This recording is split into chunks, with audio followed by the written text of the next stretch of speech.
Good day, lords and ladies, and welcome back to Scarlet Hollow, the darkest timeline.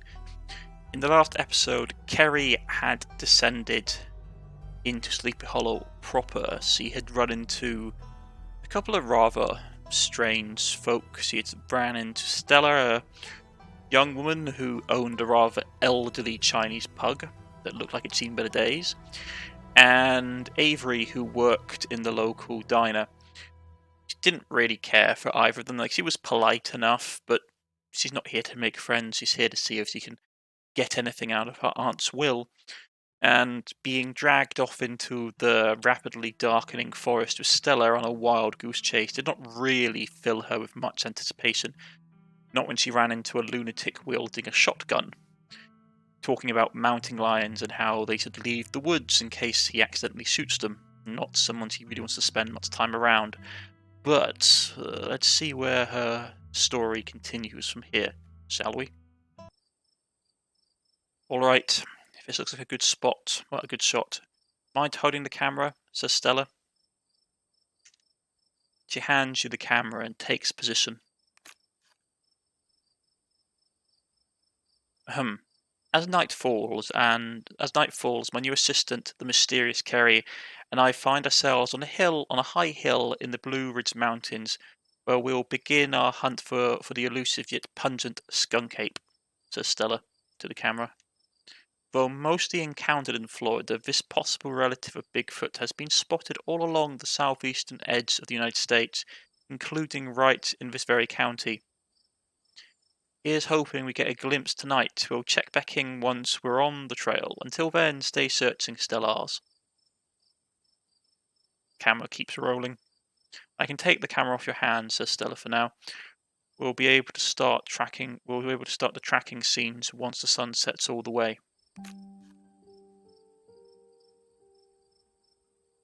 In the meantime, we get to take in all this beautiful scenery. It's gorgeous out here, don't you think? Yeah, I don't think Carrie agrees. It's breathtaking. It's hard to take it on with all this danger. This far from civilization is stressing me out. I've seen better. Not a fan of bugs. Let's go with not a fan of bugs. No, it's probably actually. Let's see. It's hard taking all this from all the danger. Being this far from civilization stresses me out. I've seen better. It's hard to go between not a fan of bugs and being as far from civilization stresses me out. So he's probably not a fan of the bugs. Let's go with that. There are too many bugs. How do you live like this? I feel like a walking buffet, mutters Kerry as he brushes away a swarm of mosquitoes. Ha, laughs Stella. That's true. There do seem to be a lot of mosquitoes out tonight. Maybe they can smell your fresh city blood and know they all want a taste of this foreign delicacy. I'll hit you with some more repellent when we reach a good stopping point.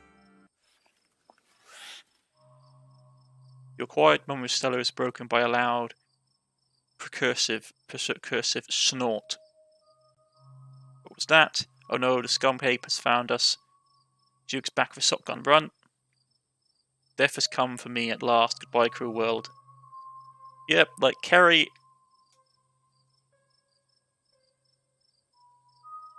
Kerry's has a very strong sense of self-preservation, but you probably can tell that's not a bloke with a gun walking.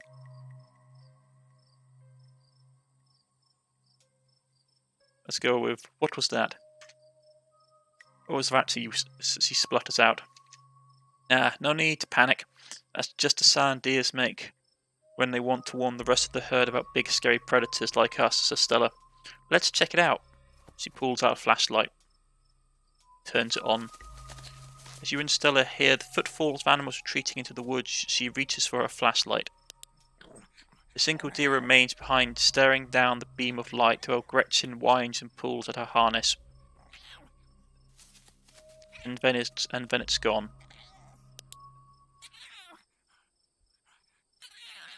Its horrible visage disappears into the night.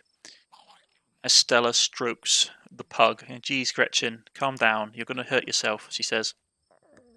She cannot handle deer. When she gets like this, I usually have to pick her up and hold her. She has a bad habit of slipping her harness when she wants to go after something. They're too much of a potato, and they don't make harnesses to fit potatoes, chuckles Stella. Do they?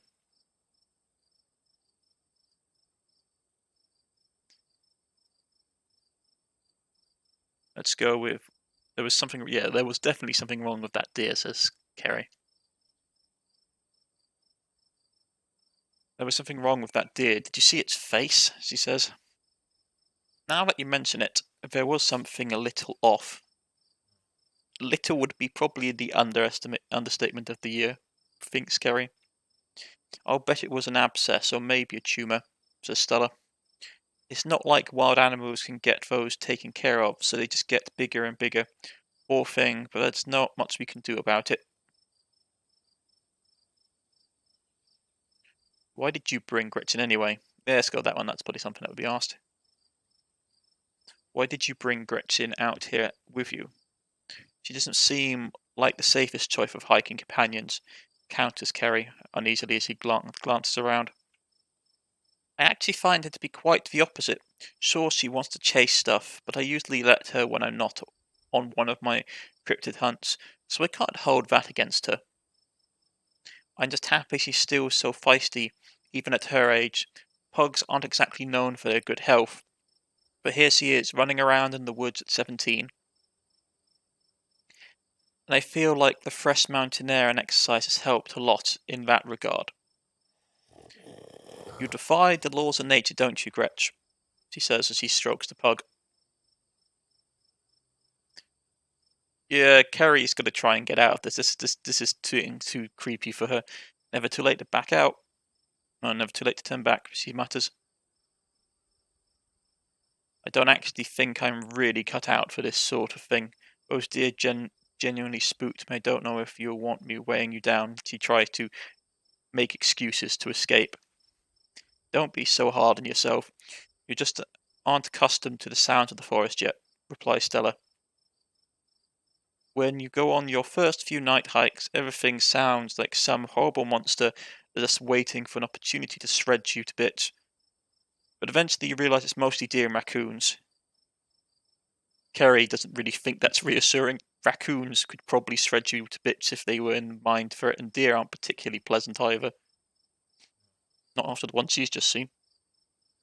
Which probably won't go after you. Yeah, Kerry is not reassured. Here, let's take a quick snack break before we get into the night's activities. Maybe some food will help settle your nerves. As you settle down to rest, Stella breaks open a bag of assorted snacks. Take the trail mix, extra M&Ms, take a snack bar, dried apricots, sesame sticks. No thanks, I'm not really hungry. Remain silent. Let's see.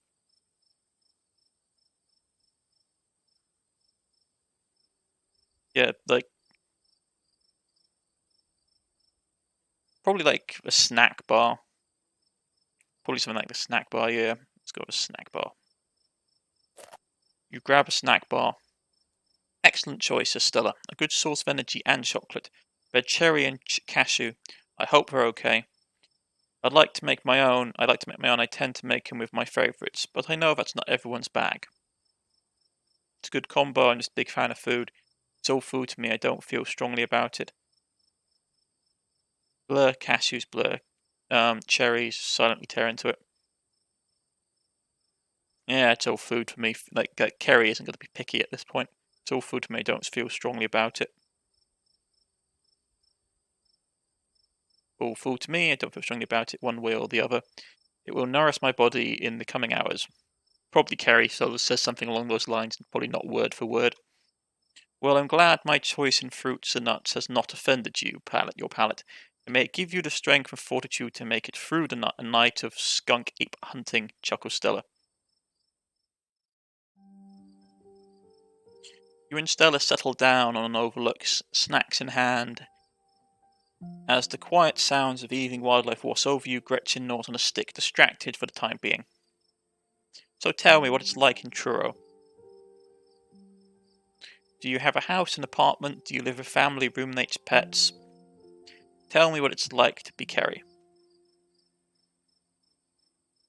Live alone in a dingy studio apartment. I live in a closet in a house with 10 roommates.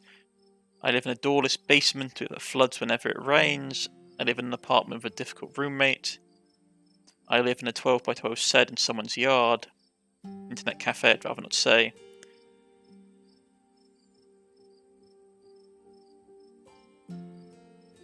Let's see. Live in a dingy studio apartment. Roommate, probably not. Kerry probably isn't the one to have roommates.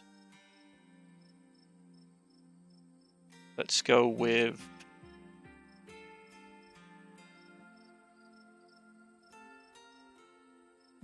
doorless basement that floods whenever it rains. With an internet cafe.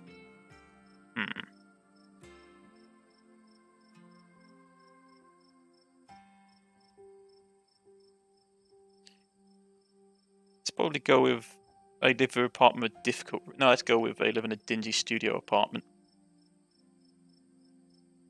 I live alone in a dingy studio apartment, says Kerry dismissively.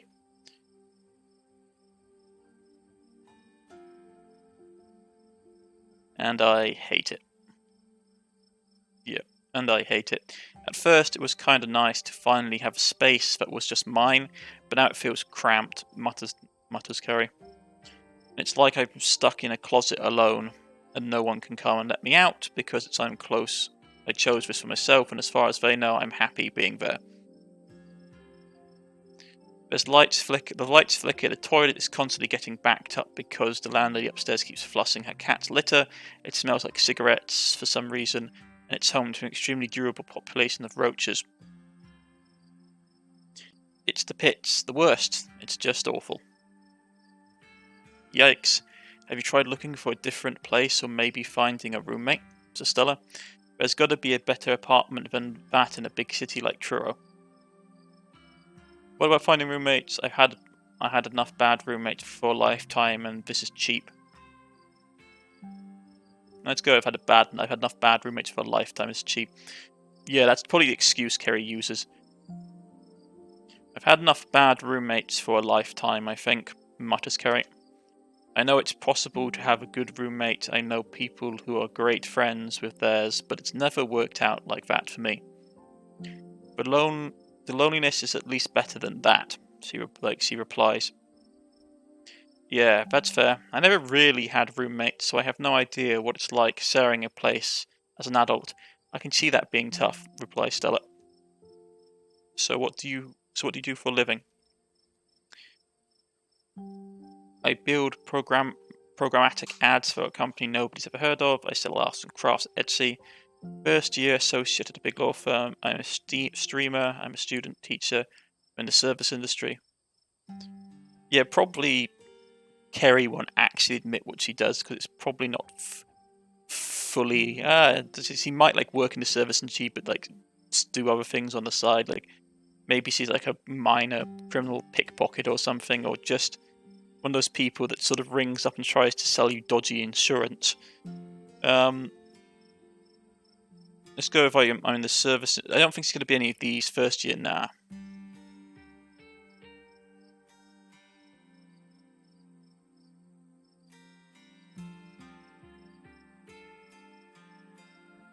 Let's go. I'm in the service industry. Let's go with that. I work in food service. I'm on my feet all day getting yelled at for things beyond my control, and I mostly get paid in tips.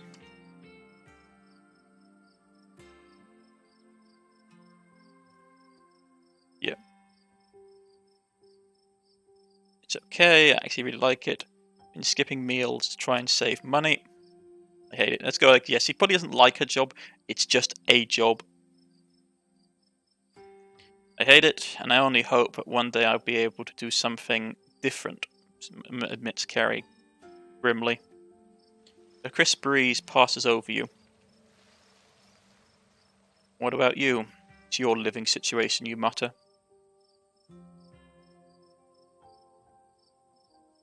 Gretchen and I live in a little house just outside of town. It's actually the house I grew up in, so I have a lot of unpleasant memories attached to it, and I'm glad I could keep it in the family. My great-great-grandfather built that house, and he must have done a great job, because it's just as sturdy as it's just as sturdy as it's ever been. Yeah, street smarts and keen eye. I'm sorry about your parents. That's like Kerry is just going to basically give platitudes, like empty platitudes. Like she doesn't really care, but she's just going to be polite because he's stuck on this dark mountainside with this woman who believes in cryptids. I'm not sure what happened, but I'm sorry about your parents, Stella. Nothing gets past you, huh? Says Stella. Yeah, they're not around anymore. They died a few years back. But it's alright, I've done my mourning.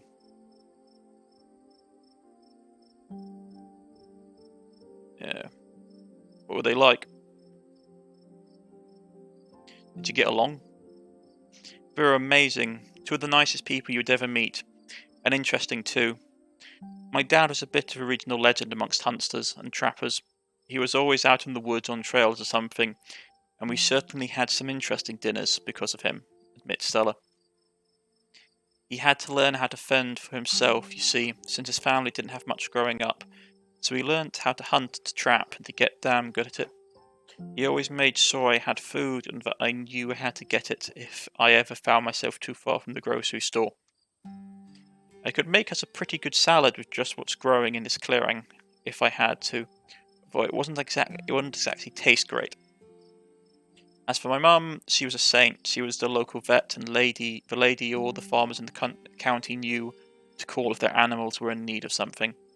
She was smart as a whip and strong to boot. Turns out pulling calves out of 1,600-pound cows all day is a great way to build muscle. But she was gentle too. Even the smallest mouse would get the proper care in her hands. I'm sure she's most of the reason Gretchen here is one of the oldest dogs I've ever met. So yeah, those were my parents. I can relate. My mum died pretty recently. I guess we're both members of Dead Man's Club. Yeah, let's go with that. I guess we're both members of Dead Man's Club. Yeah, I guess we're both members of Dead Man's Club. Huh? Chuckles Carrie to herself. I guess we are, says Stella. How are you holding up? I'm okay, hanging in there. Terrible, to be honest. I was glad to see her go. Don't feel much about it.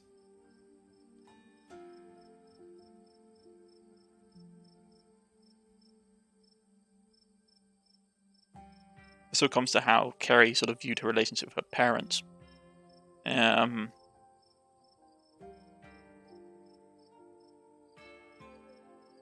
let's go with that one. I was glad to see her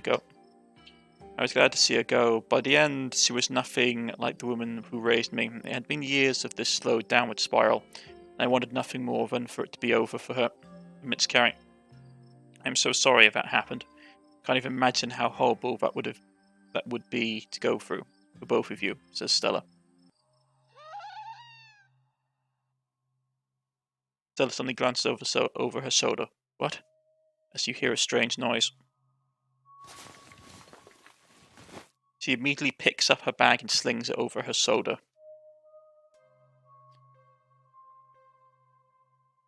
Yeah, let's go with the keen eye.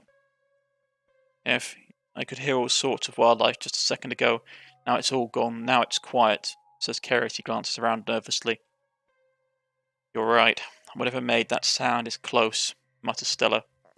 Here, hold Gretchen's leash for me, and let's check this out. You and Stella inch towards the tree line as she shines her flashlight into the woods. That sends unease creeping back down your spine. As you approach, a series of weak clucks call out from a nearby bush. Maybe Duke's birds weren't eaten after all, mutters Stella. She pulls out her camera, just in time to see some creature drag the dying chicken off into the undergrowth. What the hell was that? Hold on, I gotta play that back, says Stella, as you start to feel really, really scared. Holy shit, she mutters. Guessing it must be maybe 2-3 feet tall. Doesn't look hairy either, so I think we can rule out skunk ape. Whatever it is, it has one of Duke's chickens. It looks like it's heading north. Let's go after it. Right behind you. I was on board this whole thing, but now that we found something, what have you gotten me into? Do we have to?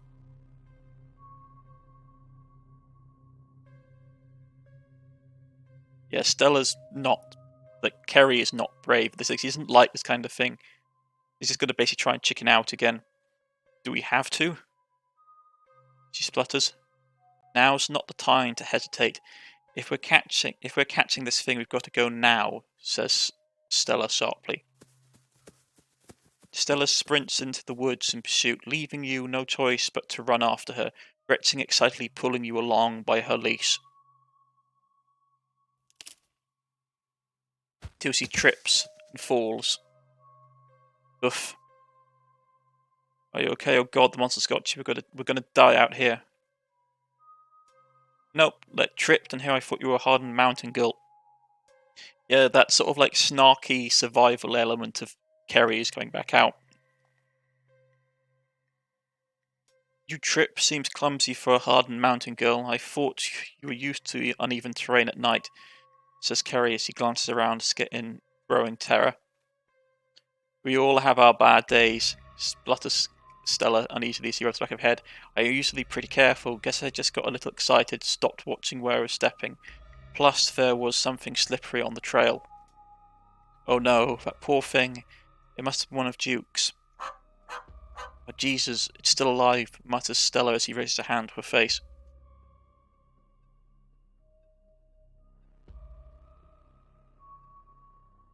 Yeah, Kerry's gonna go and have a poke around. Like, she's scared, but the thing is, like, she'd rather like look at the chicken than like look around into the dark. You move towards Stella to get a closer look at the chicken. Don't let Gretchen too close. She'll try and take a bite if you don't stop her. You hold Gretchen's leash close to your chest. She seems nervous, squirming slightly against her harness. Examine the growth. Good God, at first you thought it might have been a tumour, but this is something else. The skin is stretched taut, with the growth pulsing beneath. Keen-eyed, looking more closely at the growth, you think you can see something squirming inside. Examine the wing. Looks like this is what Stella slipped on. The wing is barely still attached, but it seems to be at least the least of the chicken's concerns. Its poor little chicken eyes look up at you, glazed over but still rolling around in their sockets with unfortunate life. Having investigated your heart's content, you turn away to give Stella room to film. Ahem, she says, as he starts to look at her camera. It seems we found one of Duke's chickens, folks, and she's not looking good. I'm hesitant to speculate, but she definitely seems to have some sort of growth under her skin. Could be a tumour, could be something else. Either way, I don't think there's much that we can be done for her at this point. Jeez, I'm going to have to put up some massive content warnings for this video, mutters Stella to herself. Stella, did you hear that? As the air comes alive with muttered whispering. Just in time for Duke to come stumbling out the undergrowth, brandishing his shotgun. What on Sam's Hill are you two doing out here? Don't I tell you to? Until he notices the chicken. Bertie? Oh, Bertie, what's wrong, darling? Good God. Did you all see what did this to her? He demands. He points a finger at Stella. Street Smarts are on the same team here. No, but I'm pretty sure we can hear them. Let's go with Street Smarts. Duke, we're on the same team here. We both want to know what's happened to Bertie as much as you do right now, so we'll get to the bottom of this, I promise, says Kerry, trying to placate the angry man with a shotgun. We were on the trail when we found her. Like this, says Stella. Whatever did this to her, I think we can hear them in the trees, stammers the woman. Put that camera away, snaps Duke. For God's sake, girl, I don't want to be in another one of your videos. No one needs to see me like this. No one needs to see Bertie like this. You wouldn't put her online, would you? Not when she's like this, all swollen and hurting.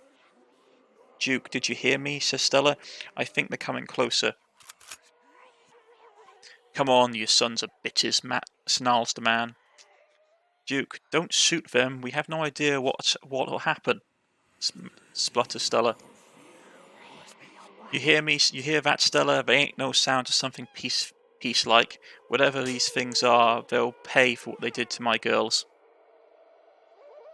Come on, whatever your name is, grab the flashlight and help me line up a good shot. As the creature in the tree line grows louder and more numerous, Gretchen violently strains against her harness. No, like... he's got a gun, he should be fine. Carrie's just going to dive for the pug. If push comes to shove, you can just throw the dog at the creatures. You dive forward and scoop Gretchen into your arms, just before she manages to wriggle out of her harness. Your eyes fixate on the dark tree line over Duke's shoulder. As something crawls out of it. God damn it, snarls Duke. And it lunges at him, the shotgun going off. You hear a body hit the ground, and then there's quiet as chaos fades and the sounds of nature creep back in. Gretchen? Kerry? Duke? You alright? Stammers Stella in the darkness. Yeah. Just glad that we're not dead. Just a little shaken up. Nope.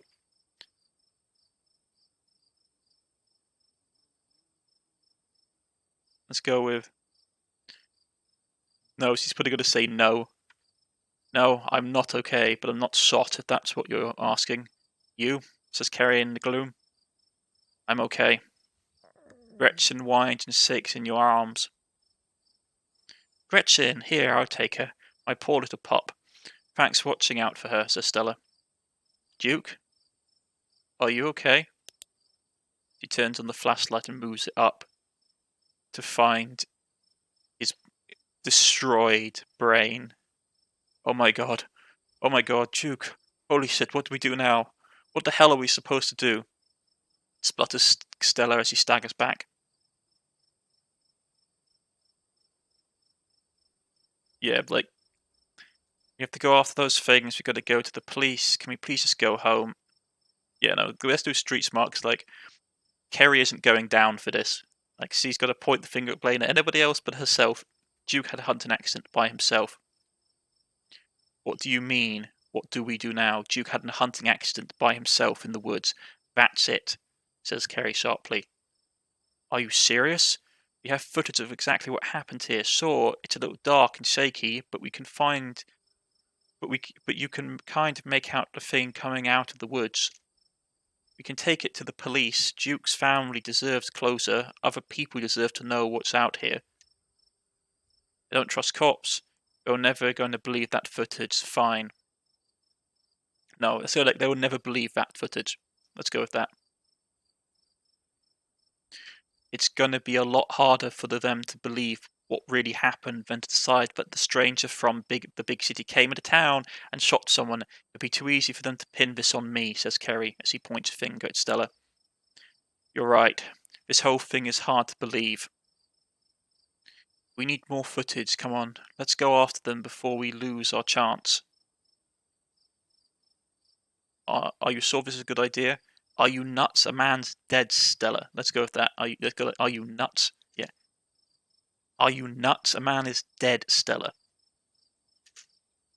Ah, yeah, you're right. Let's head back to town and regroup. As you instead quickly make your way back through the woods, the unearthly whispers of the creatures unknown once again surround you.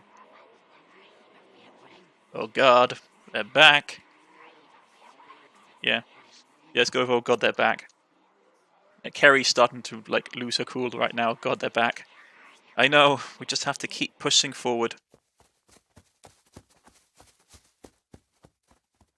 We're almost there, says Stella.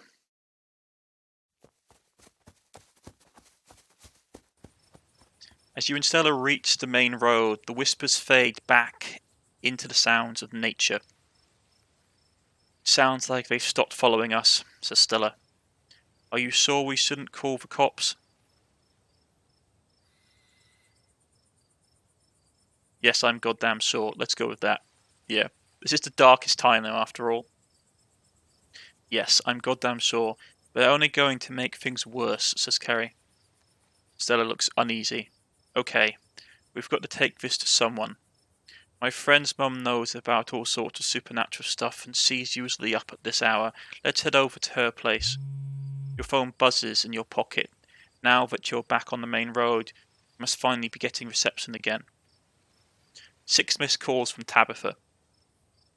And 13 text messages.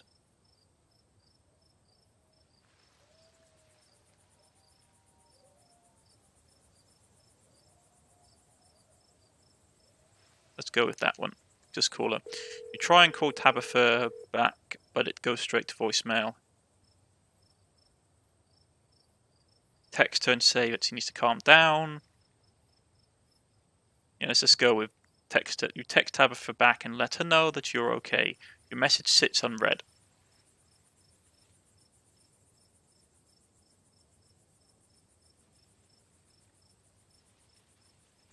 I don't think Tabitha would be so needy, you mutter as you look at the messages.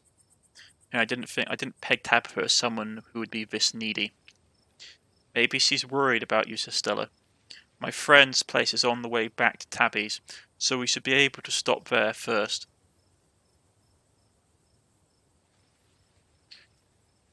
You can talk to your friend's mum. I'm going to bed, says Kerry.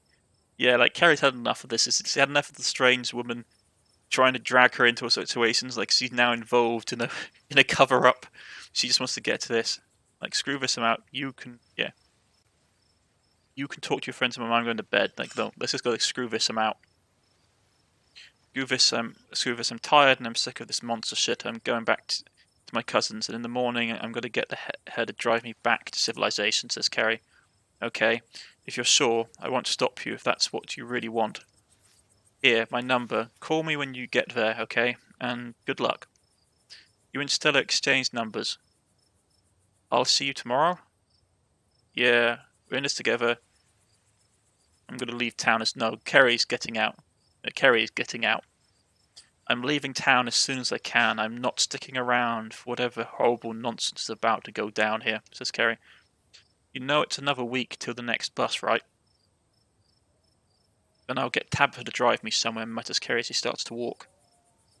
Alright, well, I'll check in with you tomorrow. Stay safe. You begin the long hike back up to the Scarlet Estate alone. As far as you know, these creatures from the woods have infested these trails as well, but it's too late for you to turn round. You'll either make it back to the estate or you won't. Keen eye, out of the corner of your eye you spot a shady figure in a miner's jacket staring from the path behind you.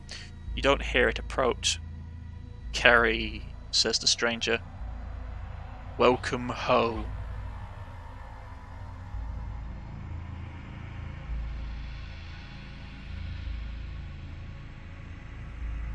Yeah, Kerry takes a step back. Who are you?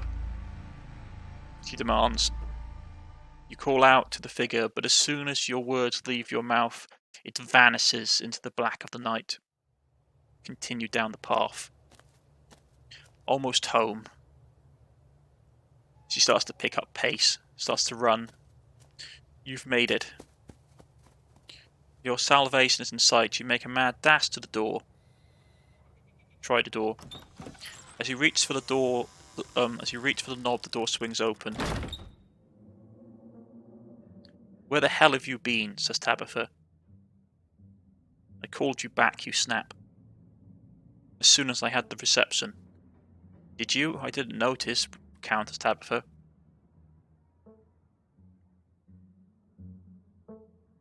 Miner on the road. Yeah, like, let's go with the miner on the road back there. Let's go with that one. I think I saw a miner on the way back home. Some scared the shit out of me. Do you know what's going on there? I have no idea what you're talking about, mutters Tabitha.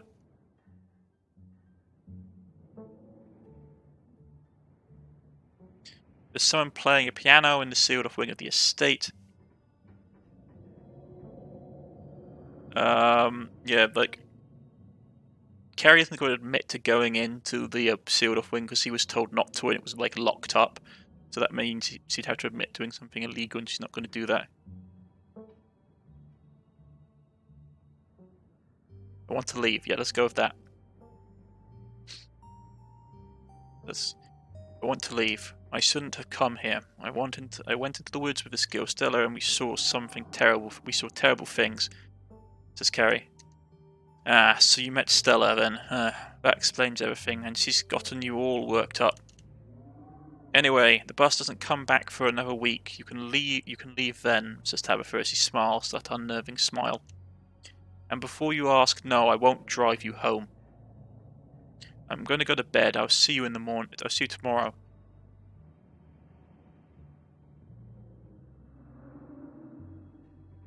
No, let's go. I need to leave this town as fast as possible. Let's go with that. Please, I need to leave this town as fast as possible. And I've already told you that the next bus leaves on Monday. Good night. Your cousin turns and walks away, leaving you alone in the estate. The sound of the wind whistling through the house gives you an uneasy feeling in your gut. It's probably best you turn in and try and leave the night behind you. As you settle into your room, you remember that Stella asked you to call her once you got back.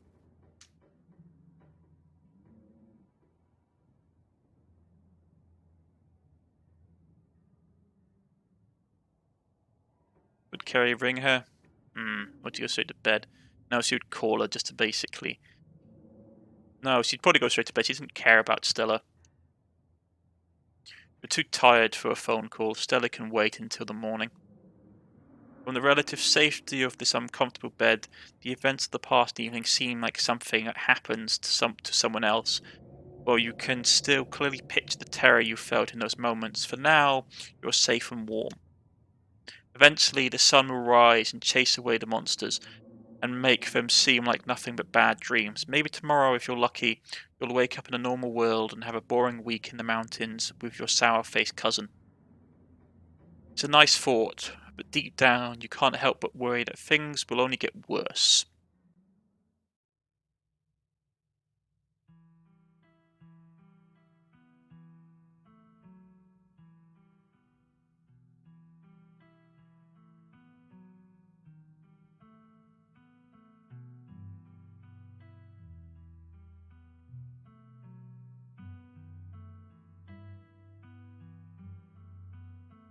I do love these ending credits, they're so beautifully done.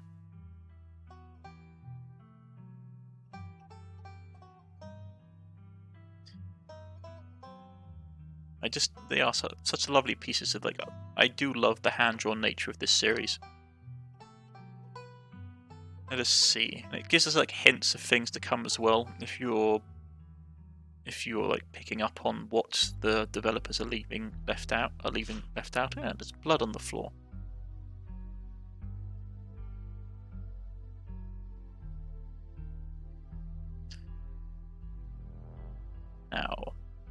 Now we proceed into the next chapter of Kerry's story as the monsters close in.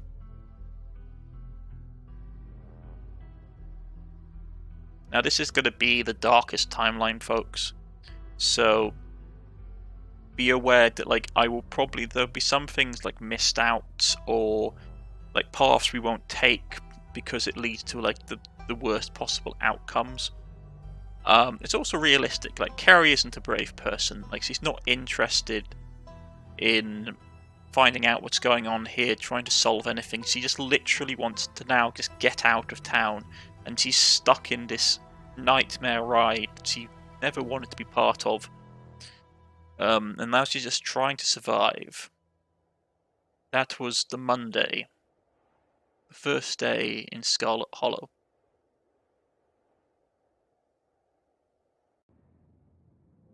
And let's just throw down a quick save, and I'll be back with you in a second.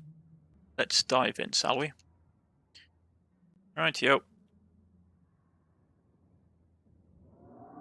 Yeah, I've saved. Let's go.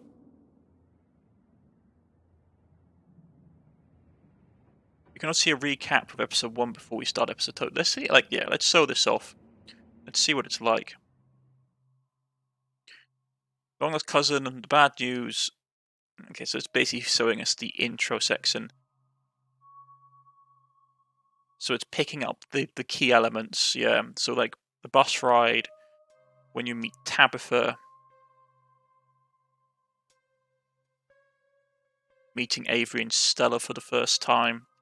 Yeah, so like probably Kerry has flashbacks at this point, like of the things that happened yesterday, the bus ride in, her meeting her sour-faced cousin, meeting some of the locals, Stella and Avery. Avery basically like just going on and on about Stella's YouTube career. And like Kerry just not caring. And then being dragged up into the woods by Stella to see all the weirdness. Meeting the local sort of woodsman like Duke and his shotgun. And all the nightmares that entailed. With the thing coming out of the woods.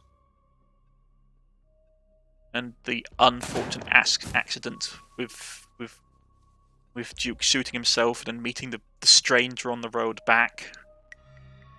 Covered in blood.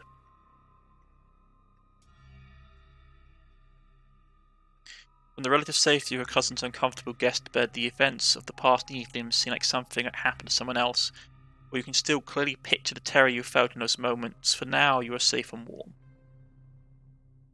Tuesday morning awaits, and you wake up. You open your eyes. The sun has risen, the birds are singing. You are still alive, and for now, you are safe. Your gaze wanders across the room to the window in the woods beyond. You wonder if monsters are lurking there right now, just beyond the trees, ready to pounce as soon as you leave the crumbling estate. A familiar unease settles into your gut, tangling into knots of anxiety and wriggling as events of last night play out in your head. You can't help but remember Duke slumped against a tree, pieces of him scattered across the clearing. You're not sure if you ever feel okay again after what you've seen, but you can't stay in bed forever. Hunger pulls you from the clammy depths of the mattress.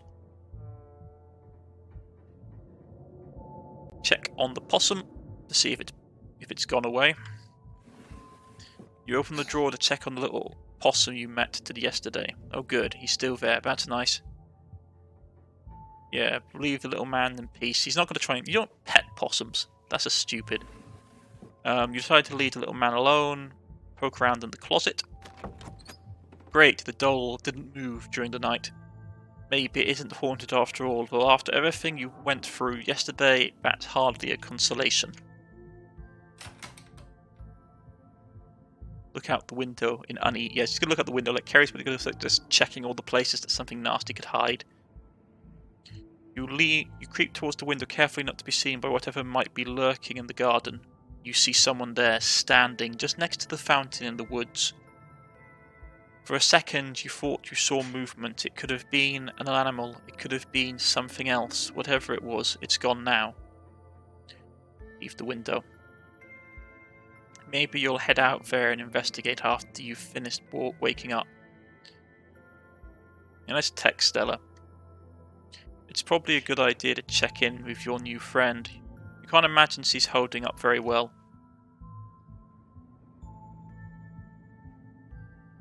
Yeah.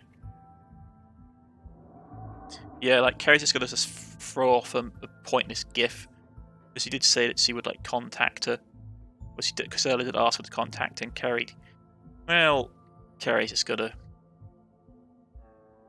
It might take her a minute to get back to you in the meantime. Get dressed and head down to the kitchen. Time to start your day.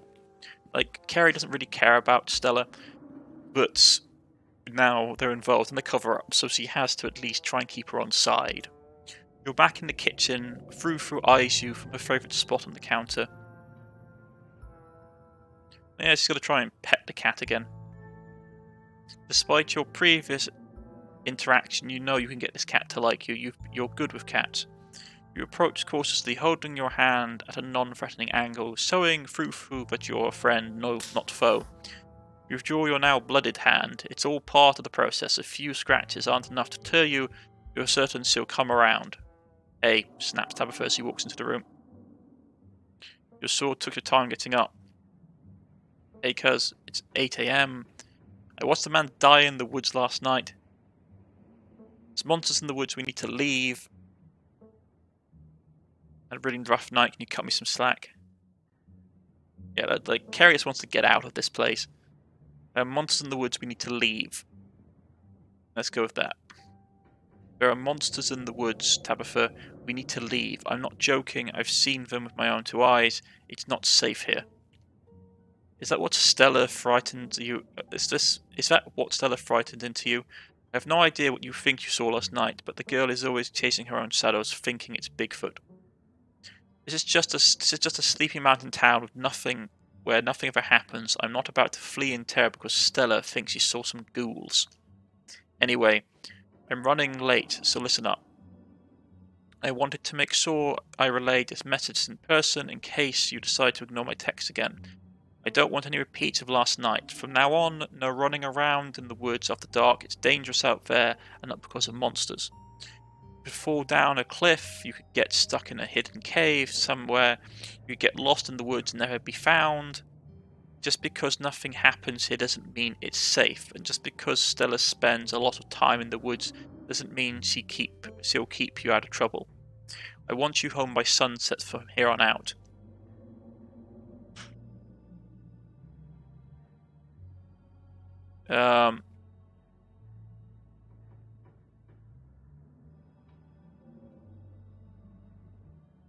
What is up with you and Stella? Yeah, let's go with that. What is up with you and Stella? Carrie looks around.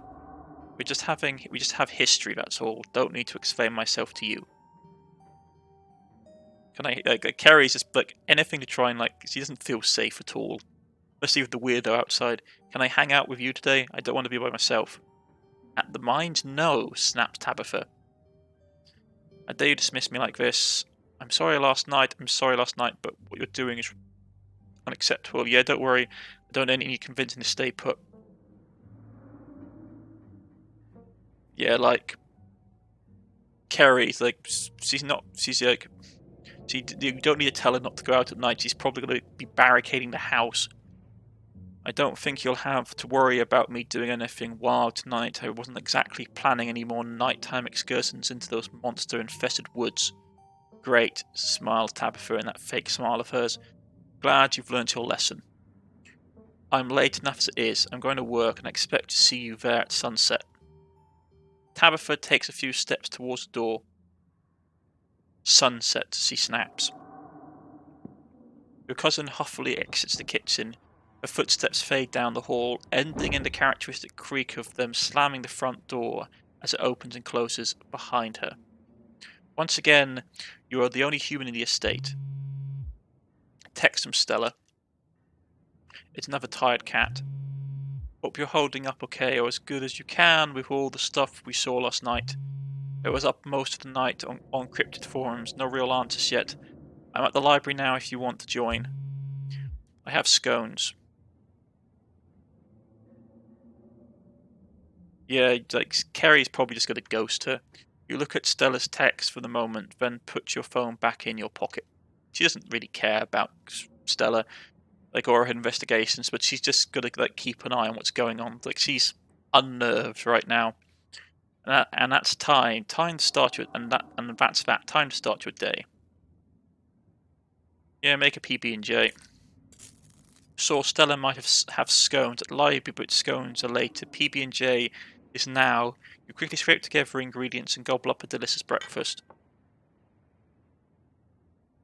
And as you decide to head off to check out the garden, because you swear you saw someone out there, Carrie saw someone out there, we will leave it here today, lords and ladies. I've been Cornish-knight. This has been Scarlet Hollow, the Darkest Timeline, and I shall see you all again next time. Goodbye, folks.